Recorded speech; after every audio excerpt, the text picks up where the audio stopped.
Stell dir vor, du spielst vor 10'000 Leuten und nachher am gleichen Tag auch noch vor 120 Leuten. 2. Juli 2022. Ein Datum, das ich nie mehr vergessen werde. Wir haben unser grösstes Konzert bis dorthin spielen, und zwar als Vorband von Andreas Gabalier in Bern auf der Allmende. Gleichzeitig war es mein Geburtstag. Wir sind zusammen in die Gar gestiegen, haben das so gelöst, weil wir nachher am Abend noch ein Konzert gespielt haben in diesen Dingen. Überwältigend. Es waren über 10'000 Leute vor dieser Bühne und das schon im Vorprogramm. Die Allmende, einfach ein riesen Platz und eine riesen Bühne. So eine Bühne habe ich im Leben noch nie selber gesehen, wo ich selber auf der Bühne gestanden bin, sondern nur von unten.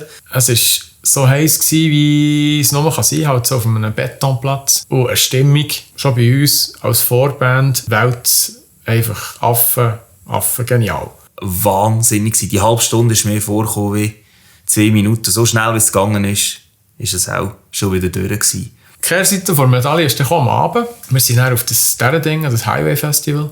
Und dann hat man so das pure Gegenteil erlebt. Das war leider Gottes nicht so gut besucht, das Konzert. Durch das, dass auch einfach alle, die uns irgendwie gerne gehört haben, an diesem Abend halt im Gabalier waren, sind dann für uns nicht mehr so wahnsinnig viele Leute übrig geblieben. Es hatten vielleicht am Schluss, keine Ahnung, 120, 130, vielleicht 140 Leute gehabt, die dort waren, auf einer Infrastruktur, die auch etwa 1500 hätte Platz gehabt. Wir wären dann auch ein bisschen im Flüger nach dem Gabalier. Ich muss ganz ehrlich sagen, auch dieser Auftritt hat nicht gelangt, für wieder ganz zurück am Boden. Also, ich konnte ihn genau gleich geniessen, auch mit wenig Leuten.